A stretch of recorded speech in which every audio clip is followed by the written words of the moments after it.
প্রিয় বন্ধুগণ, আত্মিক বাক্য চ্যানেলের পক্ষ থেকে আরেকটি বার আপনাদের প্রত্যেককে স্বাগতম জানাই। আর আমরা যারা খ্রিস্ট বিশ্বাসী, আমাদের সব থেকে বড় প্রধান যে মূল বিষয় রয়েছে সেটা হচ্ছে প্রভুর প্রতি দৃঢ় বিশ্বাস। আর আমরা বিশ্বাস এবং প্রত্যাশাতেই খ্রিস্টেতে আমরা বিশ্বাস করেছি, আর খ্রিস্টের প্রত্যাশাতেই আমরা এখনো পর্যন্ত সেই বিশ্বাসকে ধরে রেখেছি। আর আমাদের জীবনে বিশ্বাস থাকা খুবই গুরুত্বপূর্ণ। কিন্তু আজকে আমরা এমন এক নারীর বিশ্বাস সম্বন্ধে দেখে নেব যার বিশ্বাস ছিল মহৎ, যার বিশ্বাস ছিল দৃঢ়, আর তার সম্বন্ধে আজকে আমরা আলোচনা করব। তা আসুন আমরা ভিডিওটিকে শুরু করি। আত্মিক বাক্য চ্যানেলের পক্ষ থেকে আরেকটি বার আপনাদের প্রত্যেককে স্বাগতম জানাই। আর যারা এই ভিডিওটি নতুন এসেছেন তারা লাইক এবং সাবস্ক্রাইব করতে ভুলবেন না, এবং ভিডিওটি শেষ পর্যন্ত দেখুন, তাহলে সেই মহিলার বিশ্বাস সম্বন্ধে আমরা জানতে। আজকে আমরা শিখব একজন মায়ের অবিশ্বাস্য বিশ্বাস সম্পর্কে, যিনি অন্য জাতি ছিলেন, কনানীয় ছিলেন, জিহুদি ছিলেন না, কিন্তু তবুও তার কাহিনী থেকে আমরা অনেক কিছু বিষয়কে শিখতে পারবো। তার জীবন কাহিনী থেকে আমরা শিখব তার অটল বিশ্বাস এবং ঈশ্বরের কাছ থেকে আশীর্বাদ কিভাবে সে পেয়েছিল সেই বিষয়কে আমরা আলোচনা করব। এমনকি যখন সব দিকের চারিদিকে দরজা বন্ধ হয়ে যায়, আর তখন ঈশ্বর এক নতুন প্রত্যাশাকে দেয়। আসুন আমরা বাইবেল থেকে সেই অংশটিকে প্রথমে পাঠ করে নিই। মতি তার 15 অধ্যায় 21 পদ থেকে 28 পদ পর্যন্ত। পরে যীশু তথা হইতে প্রস্থান করিয়া সোর ও সদন প্রদেশে চলিয়া গেলেন। আর দেখো, ওই অঞ্চলের একটি কনানীয় স্ত্রীলোক আসিয়া এই বলিয়া চেঁচাইতে লাগিল, হে প্রভু, দাউদ সন্তান, আমার প্রতি দয়া করুন, আমার কন্যাটি ভূতগ্রস্ত হইয়া অত্যন্ত ক্লেশ পাইতেছে। কিন্তু তিনি তাহাকে কিছুই উত্তর দিলেন না। তখন তাহার শিষ্যরা নিকটে আসিয়া তাহাকে নিবেদন করিলেন, ইহাকে বিদায় করুন, কেননা এ আমাদের পিছনে পিছনে চেঁচাইতেছে। তিনি উত্তর করিয়া কহিলেন, ইসরায়েলের কুলের হারানো মেষ ছাড়া আর কাহারও নিকটে আমি প্রেরিত হই নাই। কিন্তু স্ত্রী লোকটি আসিয়া তাহাকে প্রণাম করিয়া কহিলেন, প্রভু, আমার উপরে দয়া করুন। তিনি উত্তর করিয়া কহিলেন, সন্তানদের খাদ্য লইয়া কুকুরদের কাছে ফেলিয়া দেওয়া ভালো নয়। তাহাতে সে কহিল, হাঁ প্রভু, কেননা কুকুরেরাও আপনা আপন কর্তাদের মেজ হইতে যে গুড়াগাড়া পড়ে তাহা খায়। তখন যীশু উত্তর করিয়া তাহাকে কহিলেন, হে নারী, তোমার বড়ই বিশ্বাস, তোমার যেমন ইচ্ছা তেমনি তোমার প্রতি হোক। আর সেই দণ্ডে অবধি তাহার কন্যা সুস্থ হইল। ঈশ্বরের পঠিত বাক্য দ্বারা আমাদেরকে আশীর্বাদ করুন। এখানে আমরা একটি অংশকে পড়ে নিলাম 15 অধ্যায়ের 21 থেকে 28 পদে। এখানে বিশেষ করে এই কাহিনী আমাদেরকে 5টি গুরুত্বপূর্ণ শিক্ষাকে শেখায়। এই মহিলার জীবন থেকে আমরা 5টি গুরুত্বপূর্ণ বিষয়কে শিখে নেব। প্রথম যে বিষয় হচ্ছে বিশ্বাসে বাধা আসে। প্রথম যে বিষয় হচ্ছে বিশ্বাসে বাধা আসে। আর সেই মহিলাটির জীবনও যখন সে প্রভুর প্রতি বিশ্বাস করেছিল, তারও বাধা এসেছিল। দুই দিক থেকে তার বাধা এসেছিল। প্রথম বাধা, তার শিষ্যরা তার বিষয়ে বলেছিল যে আমাকে অন্তত এরা বিরক্ত করছে, মহিলাটি খুব চিৎকার করছে। তার শিষ্যরা তার বাধার কারণ হয়ে উঠেছিল। এবং প্রভু যীশু নিজে বলেছিলেন যে প্রথমে আমি অন্যদের জন্য করব, তারপর তোমার প্রতি করব। এই মহিলা প্রথমে নীরবতা পেল, পরে প্রত্যাখ্যানের মতো উত্তর পেল, তবুও সে হাল ছেড়ে দিনি। তাকে প্রত্যাখ্যান করে দিয়েছিল প্রভু যীশু যে প্রথমে ইসরায়েল জন্য আমি প্রেরিত হয়েছি, কিন্তু সে হাল ছাড়েননি। এই জন্যই বিশ্বাসে বাধা আসবে, কিন্তু বিশ্বাসে যেন আমরা স্থির থাকি।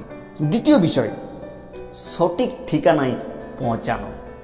এই মহিলা, সে কনানীয় মহিলা, তার মেয়ে যে ভূতগ্রস্ত ছিল, সে অনেক জায়গায় হয়তো গিয়েছে, কিন্তু সে তাকে সুস্থ করতে পারেনি। কিন্তু যখন সে প্রভুর বিষয়ে শুনল, আর তখন সে চিৎকার করে বলছে 22 পদে যে, হে প্রভু, দাউদ সন্তান, আমার প্রতি দয়া করুন। কেননা সে জেনেছিল যে আমার আশা শুধু একজনের কাছেই রয়েছে, সেটা হচ্ছে প্রভু যিশুর কাছে। প্রভু যিশুই একমাত্র ব্যক্তি যে আমার মেয়ের, সেই ভূতগ্রস্ত মেয়েকে সুস্থ করতে পারে, আমার মেয়েকে সেখান থেকে বের করে নিয়ে আসতে পারে। এই জন্য তিনি সঠিক জায়গায় গিয়ে পড়ে ঈশ্বরে প্রার্থনা করেছিলেন। যদিও তার শিষ্যরা বিরক্ত হয়েছিল, কিন্তু তিনি যিশুর কাছে সাহায্য চাইতে ছাড়েননি। তৃতীয় বিষয় যেটা আমাদের খুবই গুরুত্বপূর্ণ, ঈশ্বরের কাছে যখন আমরা নিবেদন নিয়ে আসি তখন ঈশ্বর আমাদের সেই নিবেদনের অনুযায়ী কাজকে করেন। সেই মহিলাও ঈশ্বরের কাছে নিবেদনকে নিয়ে এসেছিলেন, আর সে প্রভু যিশুর কাছে নিবেদনকে নিয়েছিলেন যে প্রভু আমার মেয়েটি অসুস্থ অবস্থায় রয়েছে, আপনি সুস্থ করে দিন। আর সেই নিবেদন ছিল তার নম্রতার। প্রিয়রা, আমরাও যখন ঈশ্বরের কাছে নিজেদের জীবনকে নম্র করে নিয়ে আসি, আর তখন ঈশ্বর আমাদেরকে আশীর্বাদ করেন। কেননা যাকব তার 4:6 বলেছেন যে ঈশ্বর অহংকারীদের বিরোধিতা করেন, কিন্তু নম্র চিত্তদেরকে অনুগ্রহ প্রদান করেন। তো যারা নম্র অন্তঃকরণের সহিত যারা প্রভুর কাছে আসেন, আর তিনি তাদের প্রার্থনাকে শুনেন। চতুর্থ বিষয় যেটা খুবই গুরুত্বপূর্ণ, আমাদের বিশ্বাসের হালকে যেন আমরা শেষ পর্যন্ত ধরে রাখি এবং সেটা নিজের জীবনেও প্রকাশ করি। এই মহিলা কি করেছিল? শুধু বিশ্বাস রেখে শুধু যিশুর প্রতি যে বিশ্বাস করি তা নয়, তিনি তার মুখের বাক্যের দ্বারাও সেই বিশ্বাসকে প্রকাশ করেছিল। আর সেটা আমরা দেখতে পাই 27 পদে সে খুব সুন্দর বলেছে, সে কহিল, হ্যাঁ প্রভু, কেননা কুকুরেরাও আপন কর্তাদের মেজ হইতে গুড়াগাড়া যাহা পড়ে তাহা খায়। কত বড় একটা বিশ্বাসের বিষয় যে বলছে কুকুরেরাও মালিকের যে খাবার, সেই খাবারটা যতক্ষণ না মালিক তার গুড়াগাড়াগুলি দেয় সেগুলো খেয়ে সে সন্তুষ্ট থাকে। সে কুকুর কখনো বলে না যে তুমি আমাদের বিশ্বস্ততার সাথে খেয়ে নেই, এবং মালিকের প্রতি বিশ্বস্ত থাকে। তো প্রিয়রা, এই মহিলাও সেই বিশ্বাসে দৃঢ় ছিল, এবং শুধু তার অন্তঃকরণের দিক থেকে নয়, তার শারীরিক দিক থেকে, এবং সেই বিশ্বাসকে সে প্রভুর কাছে প্রকাশ করেছিল। প্রিয়রা, আমাদেরও প্রয়োজন যে আমরা যারা বিশ্বাসী, আমাদেরও বিশ্বাসকে যেন আমরা প্রভুর কাছে প্রকাশ করি। পঞ্চম বিষয় যেটা খুবই গুরুত্বপূর্ণ বিষয়, সেটা হচ্ছে ঈশ্বর প্রতিটি বিশ্বাসকে সম্মান করেন। আর ঈশ্বরের কাছে যখন কেউ নম্রচিত্তে আসেন, তখন ঈশ্বর তার উত্তরকে দিয়ে থাকেন, আর সেই মহিলারও সেই উত্তরকে দিয়েছিলেন। যিশু অবশেষে তার বিশ্বাসের প্রশংসাকেও তিনি করলেন। আর 28 পদে খুব সুন্দর বলেছে যে, হে নারী, তোমার বড়ই বিশ্বাস। তার বিশ্বাস দেখে প্রভু মুগ্ধ হয়ে গিয়েছিল। প্রিয়রা, আমাদের বিশ্বাস কেমন সেটা আমাদেরকে জানতে হবে। বন্ধুগণ, আজকে এই ভিডিওর দ্বারা আমি এটাই আপনাদেরকে বলতে, হয়তো আপনি বহুদিন ধরে একটি সমস্যার জন্য প্রার্থনা করছেন, হয়তো আপনি বহুদিন ধরে প্রভুর কাছে প্রার্থনা করেছেন কিন্তু উত্তর পাচ্ছেন না, হয়তো আপনার পরিবারের কেউ অসুস্থ রয়েছে, হয়তো আপনি নিজে অসুস্থ রয়েছেন, হয়তো আপনার আত্মীয় স্বজন কেউ অসুস্থ রয়েছে, হয়তো আর্থিক সমস্যা রয়েছে, হয়তো আপনার সম্পর্ক ভেঙে গেছে, হয়তো ঈশ্বরের সঙ্গে আপনি বেশি সময় কাটাতে পারছেন না।